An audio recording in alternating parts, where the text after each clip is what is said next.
안녕하십니까. 도서관 단골 손님들의 전화수다방 내가 빌린 책 일본 특파원 김민식입니다. 안녕하셨습니까. 내가 빌린 책 성북 길빛도서관 단골 손님 박동훈입니다. 반갑습니다. 반갑습니다. 일본이시라고요? 아주 감도가 좋습니다. 일본인데. 네, 감도가 너무 좋네요. 그러니까요. 그 역시 일본은 가깝고도 먼 나라. 가깝고도 먼 나라. 일본 어디로 가셨습니까? 니가타 현에 와 있고요. 네. 사실 니가타 그러면 잘 모르시는 분들이 많은데 여기는 이 도쿄 근처예요. 근데 도쿄에서 약간 서쪽으로 이렇게 반대편이고요. 약간 북쪽이고 그래서 서북쪽. 여기가 그렇죠. 그래서 여기가 눈의 고장으로 그 가와바타 야스나리라고 하는 일본 작가가 설국을 쓴 그 무대 고장입니다. 아니 그 설국 참 가와바타 야스나리 가와바타 야스나리 이름도 많이 들어봤고 설국이라는 책 제목도 많이 들어봤지만 사실 읽어본 적은 없는 책이거든요.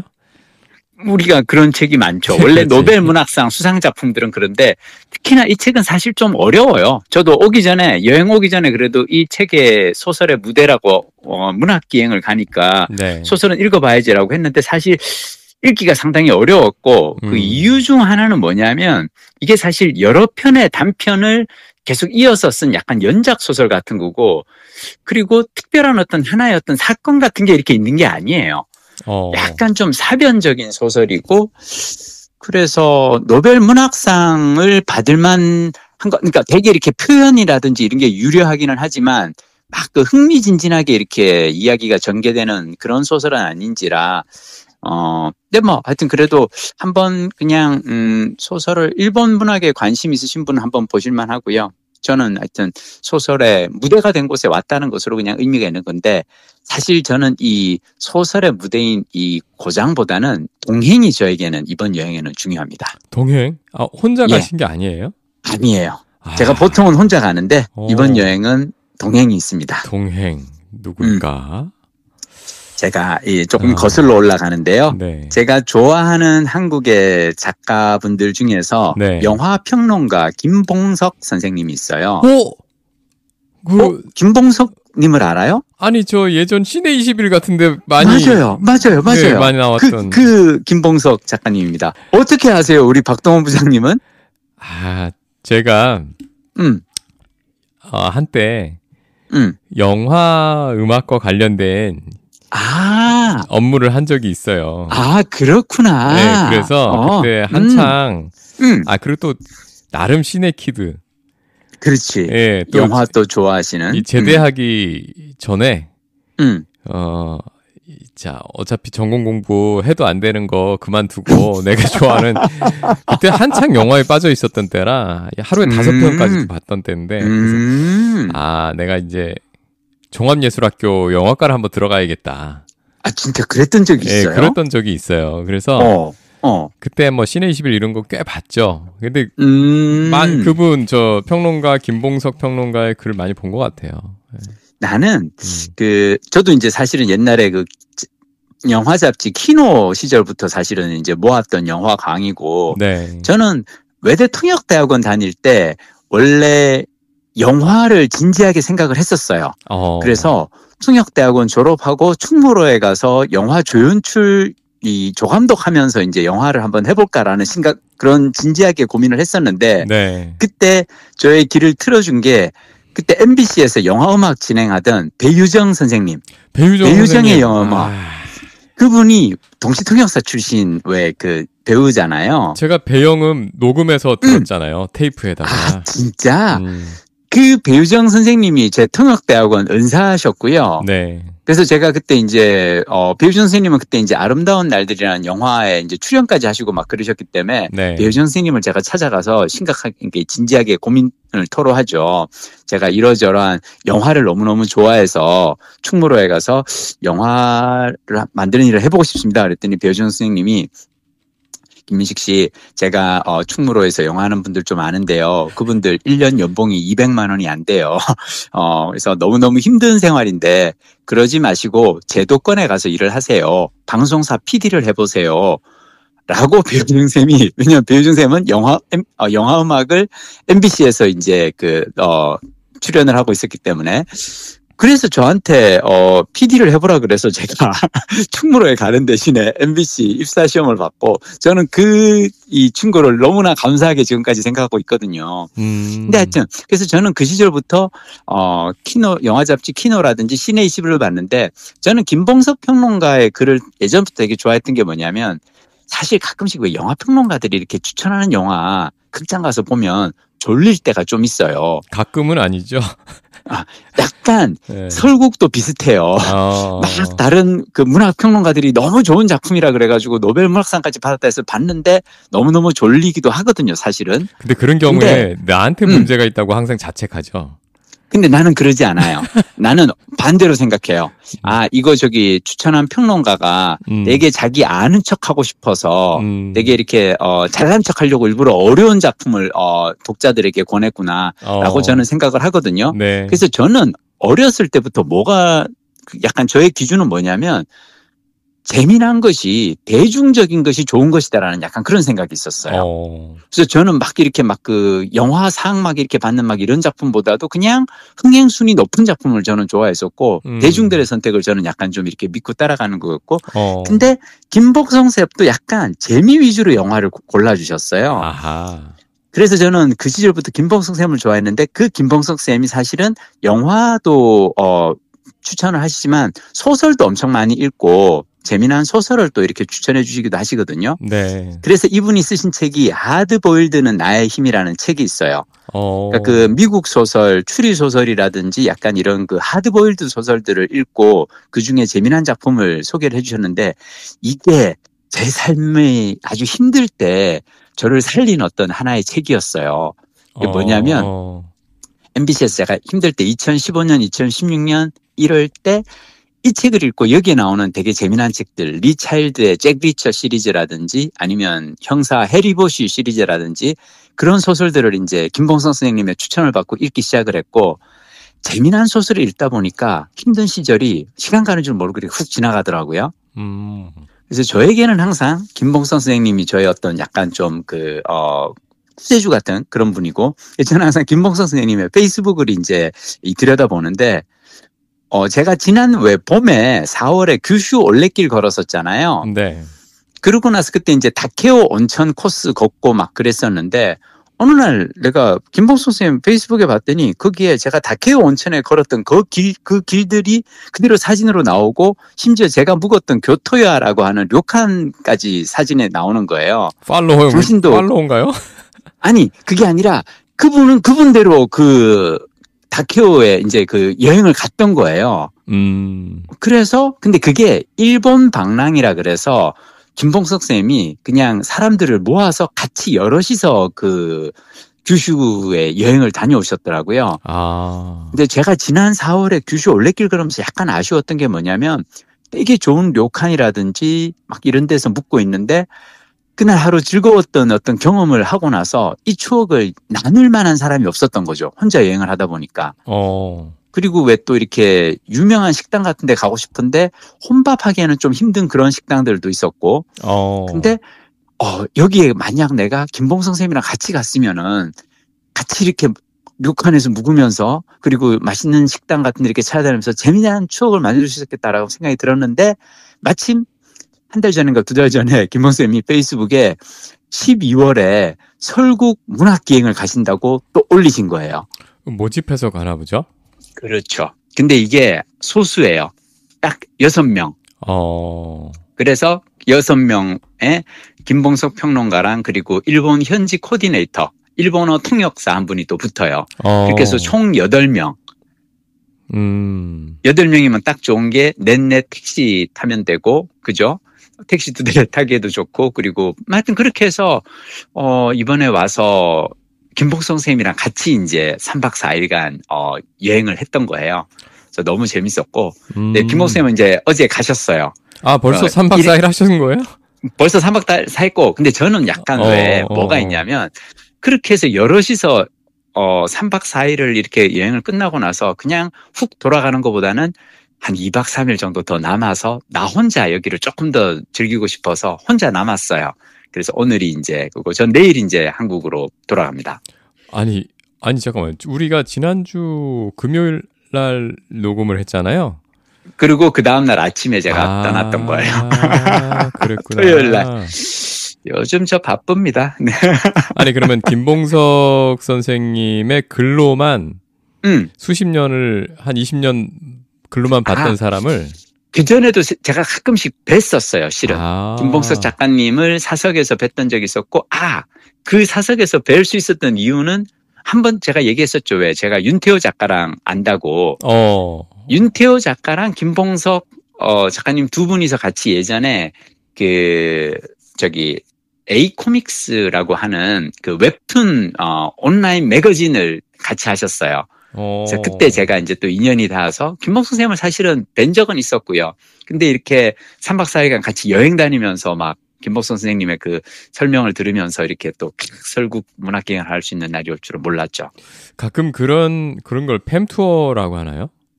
그렇죠. 그러니까 가끔 이게 뭐 그런 작가분들, 예술가들 이런 분들이 본인이 잘 아시는 코스로 해가지고 그렇죠. 소수의 팀을 짜서 다니는 그런. 하긴 그런 거는 어디 뭐 광고 낼 수도 없고 SNS로 이렇게 모집이 되겠네요. 그렇죠. 그리고 이게 저는 사실은 패키지 투어하고는 또 다른 게 패키지는 가보면 정말 다양한 사람들이 뭐 어떻게 보면 그리고 하잖아요. 근데 제가 이번 여행하면서 너무 좋았던 건 뭐냐면 일단 일정이 엄청 할랑해요. 그러니까 자유시간이 많아. 자유시간이 많고 그리고 어차피 왜 사람들의 취향이 좀 비슷하잖아요. 이 6명의 사람들이. 네. 일단 김봉석이라는 그 평론가를 좋아할 정도라면 영화나 책이나 어느 정도의 어떤 그 취향을 가진 분들이고 저하고 취향이 비슷하고 그러다 보니까 같이 이렇게 이야기 하면서도 많이 배웠어요. 저 이번에. 내가 모르던 것에 대해서도 많이 배우고 그러니까 김봉석 선생님한테만 배운 게 아니라 같이 여행을 다닌 일행한테서도 많이 배우고 재밌었어요. 이래저래. 아니 그 정도 규모면은 이거 선착순 정말 운이 좋아야겠네요. 그렇죠. 운도 좋아야 되고 미리 일정이 정해져 있을 테니까 그때 나설 수 있는 상황에 있어야 되고. 사실은 제가 예전서부터 저는 사실은 김봉석 평론가 분께서 이런 그 활동을 가끔씩 하는 걸 봤었는데 그때 내가 회사 다닐 때는 갑자기 이걸 본다고 해서 왜 선뜻 이렇게 나서기는 쉽지 않잖아요. 네. 이게 역시나 은퇴가 주는 또 하나의 선물인 것 같아요. 아니 그러면은 대체 어떤 분들이 그게 오세요?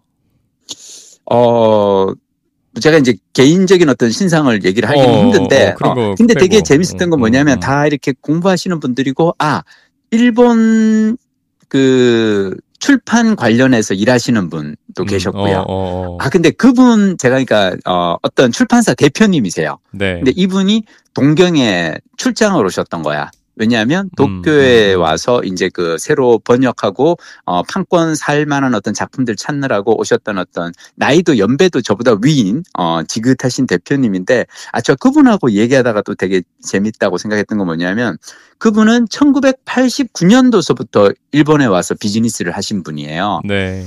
근데 이분이 이제 이번에 얘기를 하다가 당신께서는 항상 왜 일본에 오면은 일본이 너무너무 잘 나가고 특히나 뭐 문화적인 면이나 그리고 사실 출판도 왜 일본이 어마어마하잖아요. 네. 막 워낙 잘 나가는 작가들도 있지만 뭐 막 그리고 모든 문화적인 면에서 일본이 너무너무 잘 나가고 그랬었는데 요즘은 일본 사람들이 오면은 한국 뭐 케이팝이라든지 드라마라든지 이런 얘기를 계속 하면서 예전에는 항상 일본에 와서 일본 사람들한테 요즘 일본에서 어떤 작가가 잘 나가요? 어떤 작품이 잘 나가요? 이런 걸 물었다면 요즘은 일본 사람들이 한국에 있는 뭘 이렇게 얘기를 하면서 이번에 내가 들은 것 중에 제일 재밌었던 거는 어떤 유명한 작가분이 있는데 그 작가분의 판권을 가려고 막 이렇게 그걸 했는데 그 부인께서 그 일본인 작가의 부인께서 혹시 임영웅 콘서트 티켓을 구해줄 수 있냐고 물어봐서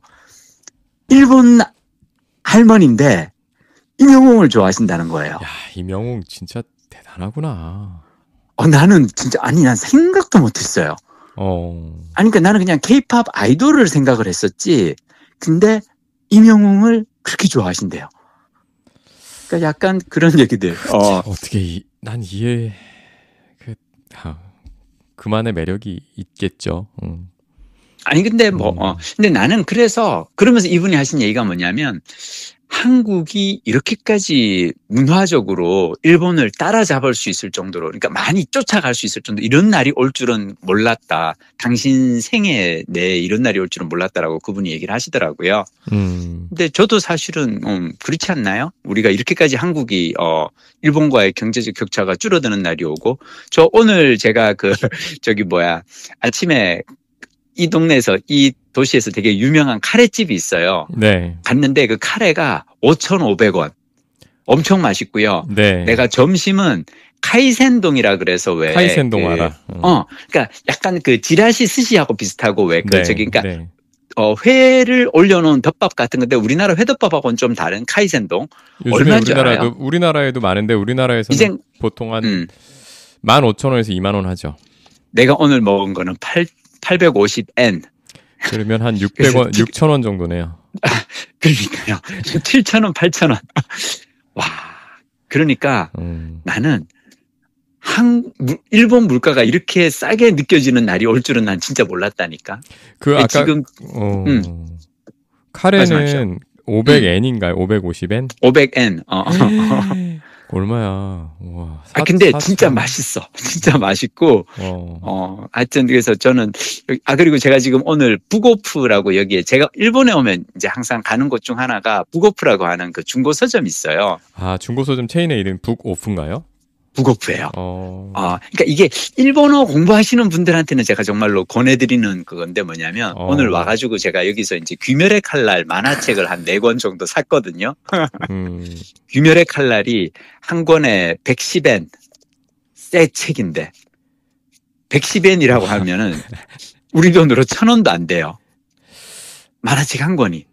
이거 우리나라에서 지금 사면은 5,000원인가 6,000원인가 그렇거든요. 물론 그거는 이제 번역이고 한글이고 이거는 일본어 원서인데. 네.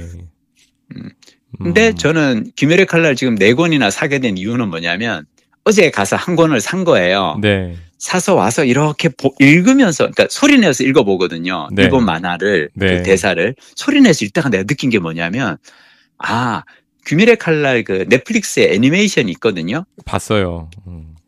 정말 재밌잖아요. 재밌어요. 귀멸의 칼날 애니메이션의 대사하고 만화의 대사하고 똑같은 거예요. 그래서 내가 그 일본어를 그렇게 잘하지는 못하는데 모르는 단어가 많고 모르는 표현도 많은데 읽다 보면은 다 이해가 되는 거예요. 네. 애니메이션에서 이미 본 그거기 때문에. 그래서 저는 이번에 오늘 가가지고 몇 권 더 사오면서 올 2024년 1년 동안은 내가 이제 일본어 공부하는 해로 확실하게 마음을 먹었어요. 그래서 몇 달에 한 번씩 일본 와서 북오프 같은 그 중고 서점에 가서 만화책을 이제 사가지고 가서 만화를 읽고 소리내어서 읽으면서 그리고 오늘부터 그래서 내가 시작한 것 중 하나가 뭐냐면 넷플릭스에 있는 그 일본 만화를 볼 때 자막을 일본어로 이제 설정을 바꿨어요. 자막도 일본어로 그리고 듣는 것도 일본어로. 그래서 이제 일본어 공부를 이제 제대로 한번 해보려고. 하여튼 이번 여행 와서 너무너무 지금 막 그 동기부여가 뿜뿜 되고 있어요.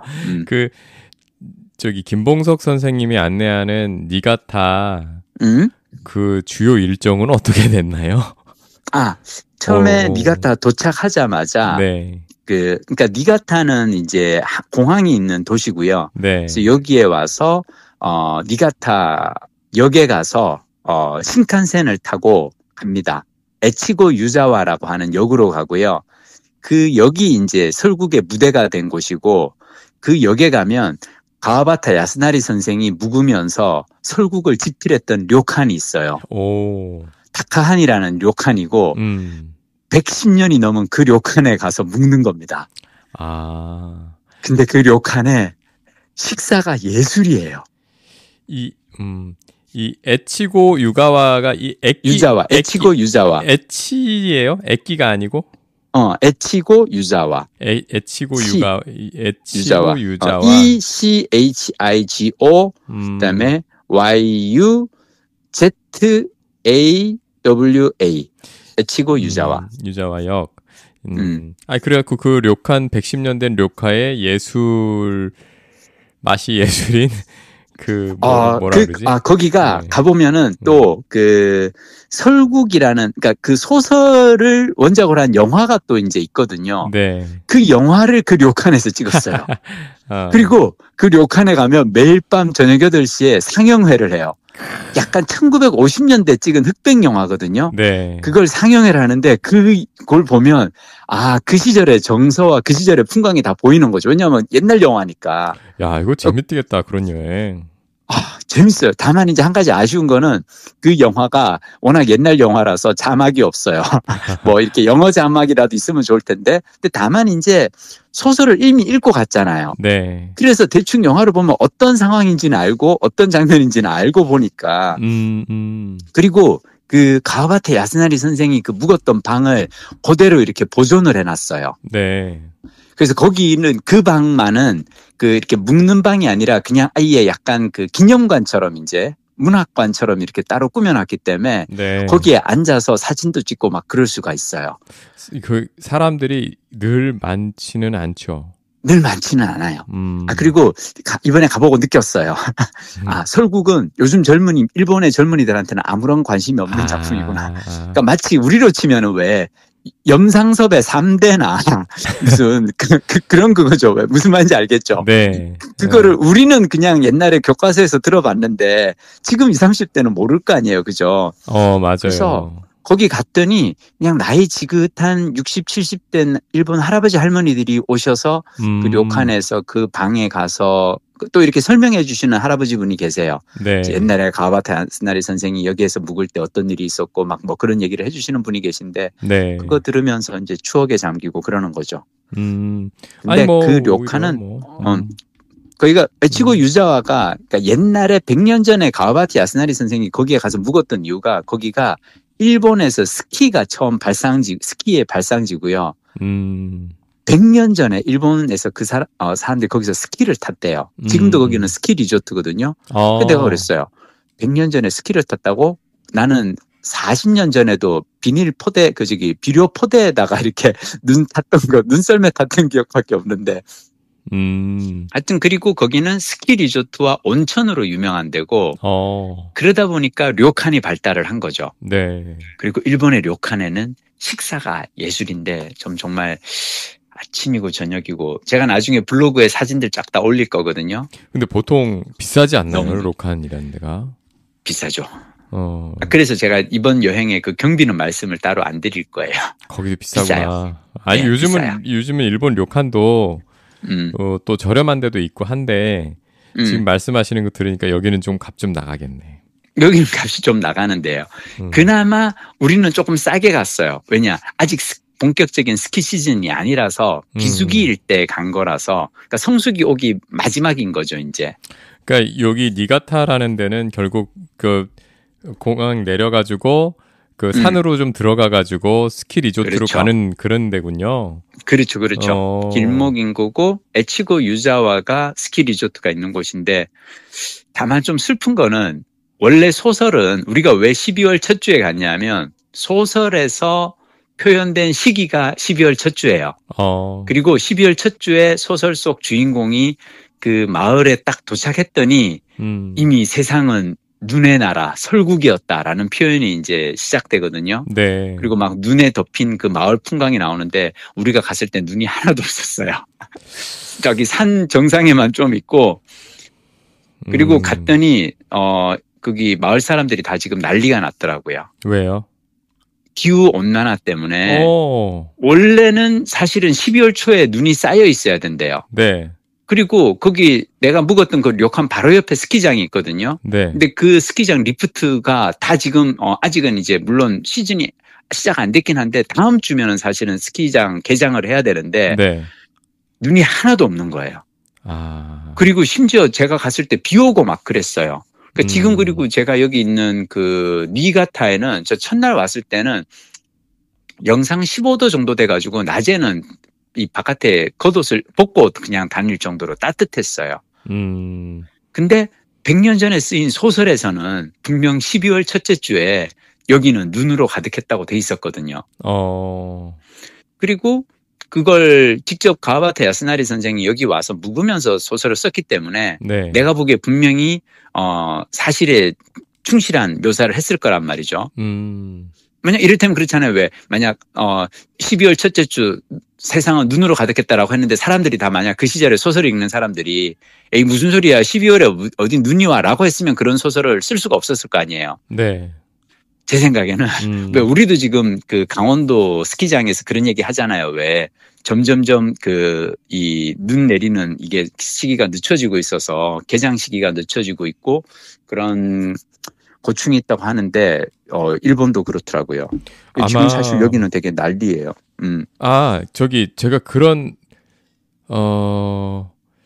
저기 제가 그 말씀 드렸는지 모르겠는데 그 마케팅 저기 ESG 마케팅의 사례로 요즘 많이 언급되는 게 있거든요. 기후변화 관련된 소재를 마케팅을 한 거를 보면 유럽의 어디선가 그 미술 전시를 통해서 얼마나 기후변화가 극적으로 지난 몇십 년간 또 지금 벌어지고 있는지를 일반인들한테 쉽게 전달하기 위해서 드라마틱하게 전달하기 위해서 그 재밌는 전시가 마련된 게 있었어요. 뭐냐면 뭐야? 유럽의 명화들 있잖아요. 명화들 중에 풍경화들 딱 보면 저거 할 만한 풍경화들을 모은 다음에 그 디지털 스크린에다가 이제 그 원화의 이미지를 띄우고 지금 그 그림이 그려졌던 장소 있을 거 아니에요. 그 배경이 된 장소가 지금 현재 기후변화로 인해서 예를 들면 그 그림 속에서는 뭐 풀숲이 되게 무성했던 곳이었는데 지금 메마른 땅이 되었다. 라고 하면 그 변화하는 과정을 이 원화에서부터 그렇게 변하는 과정을 쫙 보여주는 거예요. 그리고 만약에 그 장소가 뭐 눈으로 덮여 있는 그런 데였는데 이제 온난화 때문에 앞으로 지금 이대로 가면 한 10년 뒤에는 뭐 사막이 된다. 그러면 뭐 눈이 다 녹아서 빙하가 녹아서 풍경이 완전히 변했다 그러면 그 그림이 디지털 이미지가 쫙 변해가는 거예요. 순식간에. 네, 그러니까 사람들이 익숙한 명화, 익숙한 장소가 어떻게 될 거라는 게 딱 직관적으로 느껴지잖아요. 와. 그걸로 디지털 전시회를 한 거죠. 명화전을 한 거예요. 굉장히 좋은 마케팅 사례로 많이 소개가 되는 건데 요즘에. 제가 서울 역사박물관인가 어딘가에서 본 그 한강 사진전이 있는데요. 네. 1950년대 찍은 한강 사진을 보면은 한강에서 애들이 썰매를 타요. 그렇죠. 한강이 꽝꽝 얼어가지고 그러니까 왜 강 위에서 썰매를 탄다는 건 뭐냐면 가운데까지 꽝꽝 얼었기 때문에 그게 썰매를 가능한 거잖아요. 왜 네. 가다가 만약에 이렇게 푹 꺼지면은 안 되니까. 근데 그 시절의 사진을 보면 진짜 한강이 꽝꽝 얼어서 왜 막 이 두께가 얼음의 두께가 거의 한 1m 정도 되는 막 이런 그 얼음이 얼어 있는 그 장면이 있는데 우리 요즘 왜 한강에서 썰매 탄다고는 상상도 못 하잖아요. 아니 그렇게 어는 적이 없잖아. 우리 어렸을 때만 해도 한강 어는 일 가끔 있었어요. 그런데 그 없죠. 그리고 제가 최근에 사과 따기 체험을 간 적이 있거든요. 얼마 전에 한 달쯤 전인가. 근데 어디로 갔는지 아세요? 어디? DMZ에 사과를 파주 민통선 안에 사과밭이 있고요. 거기 사과가 이제 요즘 잘 돼요. 그러니까 사과의 남방 한계선이 위로 쭉 올라온 거예요. 그래서 요즘에 강원도나 휴전선 부근이 사과가 잘 돼서 거기 이제 사과 따기 체험 같은 게 많이 있어요. 그 정도로 많이 변했다는 겁니다. 요즘. 그렇군요. 하여튼 저는 이번에 와서 하여튼 되게 좀 문학기행 왔는데 되게 재미난 걸 많이 했었고 생각도 좀 많이 하게 됐어요. 뭘 생각을 하게 됐냐면 사실 그 에치고 유자와가 그 도시가 가보면은 일본의 버블 시대 때 이 사람들이 얼마나 잘 나갔는지를 보여줄 수 있는 곳 중 하나거든요. 예. 가보면 막 그 고급 펜션이라든지 호텔들이 막 쫙 질비하게 서 있어요. 네. 다 지금은 텅텅 비어 있어요. 그리고 한때는 되게 막 이렇게 고가의 그 부동산들이 지금은 정말로 몇 천만 원 안 한대요. 아니, 그런데도 료카는 비싸요? 근데 이제 료카는 여기는 저거예요, 실은. 내가 보기에 료카는 식사값이에요. 식사와 그 온천. 그리고, 근데 하여튼 부동산은 지금 완전히 이제 약간 인구가 이렇게, 줄어들고 있으니까. 근데, 그리고 한때 화려했던 스키 리조트가 지금은 약간 이제 쇠락해가는 과정을 제가 이렇게 보면서 가와바타 야스나리가 노벨 문학상을 받고 4년 뒤인가 2년 뒤에 자살하거든요. 네. 그러니까 물론 이제 본인이 유서를 남기진 않았고 그냥 가스 중독으로 인한 죽음이라서 근데 본인의 집을 나와서 이 본인이 사두었던 펜션 리조트에 가서 거기에 방 안에서 이제 문을 잠그고 하여튼 뭐 그렇게 해서 이제 가스 중독으로 돌아가셔서 근데 하여튼 근데 나는 왜 그럴까? 왜 모든 것을 이룬 그러니까 작가로서 가장 뛰어난 성취를 보이고 노벨 문학상까지 탔는데 왜 그랬을까를 생각하다가 그냥 고민한 지점 중 하나는 뭐냐면 우리는 어쩌면 쇠락해가는 모습을 두려워하지 않을까. 한때 잘 나갔다가 막 이렇게 화려한 그 이후로 야스나리 선생이 실제로 노벨 문학상을 타고 난 다음부터 자신이 사실 노벨 문학상을 탄 이 설국이라는 작품은 자신이 20대 때 젊었을 때 쓴 작품이고 그리고 노벨 문학상 탄 이후로는 특히나 이 글을 제대로 이렇게 작품 활동을 하지 못해서 되게 스트레스를 많이 받았다고 하거든요. 네. 그래서 저는 요즘 하는 생각은 우리가 젊어서 뛰어난 성취를 보이는 것보다 더 중요한 거는 노후의 삶을 어떻게 이제 보낼 것인가에 대한 고민이 필요하지 않을까. 하여튼 그런 생각도 좀 해보고 일본 와서 요즘 일본에서 워낙 이 기운이 쇠락해가는 약간 그런 느낌. 저는 특히나 96년부터 저는 일본에 왔었으니까요. 네. 96년에 와서 본 그 일본과 지금의 일본 사이 어떤 그 격차라기보다 변한 게 하나도 없거든요. 네. 난 그게 슬퍼요. 왜냐하면 96년 이후로 한국은 많이 달라졌잖아요. 네네. 근데 일본은 변한 게 없다라는 걸 이렇게 보면서 이런 나이에, 그러니까 나이 들어가는 과정에서 우리는 고령화 시대에 어떻게 살 것인가를 다시 한번 조금씩 뭐 이런저런 고민을 해보고 있습니다. 여기 말고 또 어떤 일정들을 또 추천해 주실 만할까요? 니가타. 저는 니가타에서 개인적으로 오늘 해서 좋았던 거는 여기 그 마린피아라고 하는 그 수족관이 있어요. 아쿠아리움 있는데 아기자기하게 되게 잘 꾸며져 있고요. 무엇보다 여기 그 마린피아 입장료가 1,500엔. 그러니까 우리 돈으로 그냥 한 14,000~15,000원. 근데 요즘 한국에서 사실은 그 아쿠아리움 가서 이 정도 가격 없거든요. 저는 개인적으로 이제 아쿠아리움 다니는 걸 또 되게 좋아하는데, 왜냐하면 이렇게 고기들이랑, 오늘 돌고래하고 그다음에 이제 바다 표범 막 먹이 주는 거 뭐 이런 거 이렇게 보면서 그런 것도 재밌었고, 하여튼 저는 개인적으로 여기 와서 일본은 그냥 도시 구경하고, 음식 먹고 그 자체로 저는 재밌고, 그리고 일본어 공부에 또 많은 어떤 동기부여가 되어서 좋았어요. 아니 저기 그 산만 있는 동네가 아닌가 보네요. 바다도 있나 보네요. 가까이. 여기가 바로 바닷가예요. 니가타가. 그리고 참 니가타에 여러분들이 만약 오신다면 제가 추천하고 싶은 거 마지막으로 딱 하나 더. 폰슈칸. 네? 폰슈칸. 폰슈칸? 참고로 제가 오늘 음주 방송을 하고 있습니다. 원래 술 잘 안 드시잖아요. 안 하죠. 제가 술 잘 안 하는데 제가 니가타 간다 그러니까 제가 이제 니가타 간다고 페이스북에 올렸더니 사람들이 다들 무조건 거기에 가서는 사케를 마시고 오라는 거예요. 그게 왜 그러냐면 이 니가타가 뭐로 유명하냐면 여기가 일본에서 가장 수량이 많은 강, 시나노 강 하구고요. 네. 강의 하구다 보니까 여기는 수량이 많아서 옛날부터 벼농사가 잘 됐던 거예요. 그래서 여기가 유명한 쌀이 고시히카리가 여기예요. 그게 거기군요. 고시히카리 쌀로 유명하고, 자, 쌀이 맛있는 쌀의 산지다 보니까 사케가 또 유명한 거예요. 왜냐하면 일본의 그 술은 왜 니혼슈라고 하는데 일본 술은 그 쌀을 갖다가 이제 담궈서 술을 만들잖아요. 네. 그래서 여기 와서 근데 역에 가면 니가타 역에 가면 뭐가 있냐면 폰슈칸이라는 데가 있어요. 폰슈칸. 이게 폰슈칸. 그냥 한글로 폰슈칸 치면은 구글 지도에다 치면은 딱 떠요. 폰슈칸이 뭐냐면 일본 술 맛보기 체험장 같은 거예요.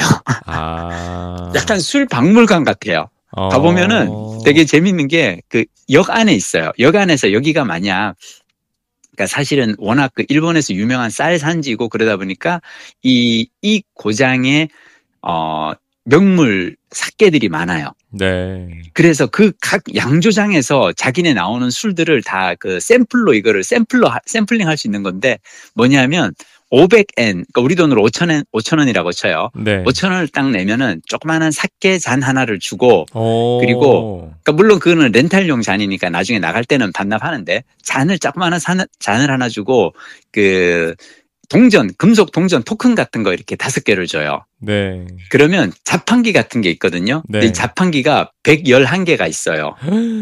조그마한 자판기 아주 작아요. 작은 자판기가 111개가 있는데 거기다가 그 컵 두는 장소에다가 컵을 딱 넣어놓고 토큰 하나 딱 넣으면 불이 들어와요. 버튼을 딱 누르면은 아주 그 잔에 한 반잔 소주 잔으로 치면은 한 3분의 1 정도 되는 양의 어떤 사케가 나오는 거예요. 소주의 3분의 1? 소주 잔에 3분의 1. 소주 잔에? 너무 작다. 그렇지. 근데 그게 맛을 보기에로는 딱인 거예요. 맛보기로. 근데 저는 그거를 홀짝하면서 이렇게 한 3모금 홀짝홀짝 하면서 마시는데 맛있어요. 그리고 제가 어제 참 여기 와서 그 김봉석 작가님이 여기 와서 니가타에서 했던 그것 중 하나가 이 동네가 워낙 이제 사케 양조로 유명하니까 주조장 투어를 또 같이 갔던 거예요. 주조장 투어도 들어있어요? 주조장 투어도 들어있어요. 좋다. 그래서 그 술 만드는 과정을 이렇게 뚝 보고 그리고 왜 여기 사람들은 모든 일에 왜 일본은 그 몇 대째 이어가면서 그 좀 약간 그 동네 장인들 있잖아요. 네. 그러니까 니가타의 주조 장인이 만든 사케를 제가 어제 맛을 보면서 야 이거 조금 한번 맛을 좋은 거예요. 괜찮더라고요. 그래서 어제도 가서 이제 이렇게 먹다 하시다 보니까 하나 마시고 두 번째, 그러니까 이름들을 읽으면서 한자로 설홍매라고 있더라고요. 네. 눈 속에 있는 빨간 매실. 그래서 매실 같은 맛인가 괜찮겠냐고 마셨는데 달짝지근하니 맛있더라고요. 그래서 두 번째 잔에서 그걸 딱 마시고는 제가 갑자기 번뜩 아이디어가 떠오른 거예요. 저처럼 술 잘 못하는 사람한테 맞는 건 딱 이거다. 그래서 직원한테 가서 물어봤어요. 아마이 사케와 아리마스까? 그랬더니 무슨 뜻이에요? 그게 뭐냐면 아마이가 달다는 뜻이거든요. 달달한 달콤한 사케도 있습니까? 그랬더니 멋지론 데스요. 그랬더니 물론입니다. 이치방 아마이노와 가장 달달한 것은 이겁니다. 하면서 두 개를 추천을 해주더라고요. 마시니까 맛있더라고요. 제가 원래 술은 안 즐기는데 왠지 여기에서 사케 그 폰슈칸에서 이렇게 한 잔 5잔 맛을 보는 이거는 너무 재밌어가지고 그랬는데 하여튼 저는 일본 여행 와서 사케 체험한 거 되게 괜찮았어요. 아까 그 자판기 그 500엔 내고서 몇 잔까지 마실 수 있는 거예요? 그러니까 500엔을 내고 5잔을 고를 수 있는 거예요. 술 종류를 500엔 500엔 내고 다섯. 그러면 500엔 내고 소주 잔으로 한 2잔? 그렇지 뭐. 그런 비싸. 거지. 안주도 안 주고? 없어요. 이거 그냥 서서 그냥 그럼. 근데 개인적으로 나는 이게 왜 있는지는 알 것 같아요. 나 사실 그러고 나서 나오면은 바깥에 이제 그 병들이 전시돼 있어요. 바로 살 수가 있어. 그러니까 내가 거기서 골라서 내 입맛에 맞는 사케를 찾아서 사들고 나오는 거야. 근데 우리나라 같으면 그 정도 양이면 그냥 시음용으로 하고 팔겠네. 근데 보니까 여기 사케들이 꽤 비싸요. 우리가 아는 그런 소주가 아니야. 여기 사케는. 그렇구나. 여기는 사케니까. 하여튼 그래서 되게 재미난 경험이었어요. 저처럼 일본어 못하는 사람도 이제는 내년 초에는 그 AI가 온 디바이스 돼 있는 그런 휴대폰들이 나와서 그냥 바로 아, 진짜요? 예, 바로 얘기하면 바로 바꿔준다니까. 일본어는 또 그거 잘할 거 아니에요. 그렇지.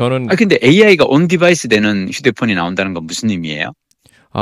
내년 초에 나오는 모델들에는 갤럭시 24, 그 다음에 픽셀폰, 이런 안드로이드 계열에는 그 서버하고 통신하지 않고도 요 안에서 바로 그러니까 간단한 AI 기능들은 구현이 되는 예, 그런 칩들을 받고 나오거든요. 그래서 제일 먼저 지금 시도할 게 갤럭시 24의 경우에는 번역, 예, 그러니까 통역 기능입니다. 그래서 이쪽에서 전화를 하면서 우리말로 하면 저쪽에서는 영어로 나오는 그거 내년 초에 바로 출시한다고 하거든요.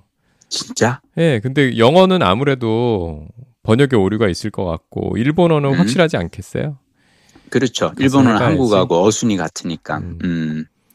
이제 저도 이제 그런 것 같고 일본어 한마디 못하지만 그래서 한번 해보겠습니다. 그러니까요. 갈수록 세상은 좋아지고 있어. 다만 기후 온난화는 조금 걱정은 되지만 뭐. 이렇게 일본 엔화가 싼데 일본 가본 지도 진짜 오래됐네. 오셔야 됩니다. 그래요. 너무 좋아. 오늘은 제가 사실 책도 해드릴 얘기 별로 없고 그래서 우리 일본 특파원. 그리고 이럴 때는 또 그냥 현지 소식 전해드리는 거죠 뭐. 내일 오신다고요? 내일 모레? 네. 내일 귀국입니다. 네. 하여튼 마지막까지 재밌게 지내다 오시고. 네. 다음 주에 또 뵙겠습니다. 그러면 다음 주에는 또 제대로 된 우리 또 책 얘기 또 한번 이어가 봅시다. 예. 그래요. 쉬시고 우리 그럼 다음 주에 또 만나요. 예. 안녕. 예, 푹 쉬십시오.